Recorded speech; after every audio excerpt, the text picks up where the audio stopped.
आता हे अशी सगळी मंडळी आहेत ना, हा लीडर कुठला आहे, कसला नेता, ह्या त्या ठिकाणचे काही वाळू चोर, काय ते दारू करणारे असे काही लोक आहेत, ते त्याच्या आजूबाजूला असतात आणि ते पैसा खर्च करून तेवढ्या माणसं वगैरे घेऊन येईल, तेवढ्यांचा तो लीडर आहे, नेता आहे. तो काही महाराष्ट्राचा मराठा समाजाचा नेता नाही, त्याचा काही अभ्यासही नाही.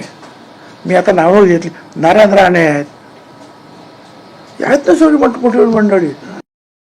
अभ्यास आहे काय, याचा अभ्यास आहे.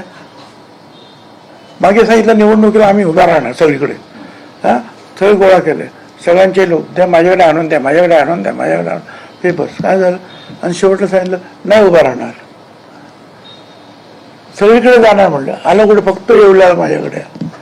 ते पण मी त्याला तोंडावर पाडून टाकलं, 4 पुंट चिट करून टाकलं त्याला, 2 दिवस तिथे बसून. काय तसं आहे. आता असं आहे ना की आपल्याला सुद्धा ज्यावेळेला एखादा विषय नसतो दाखवायला, त्यावेळेला ठीक आहे कधी कधी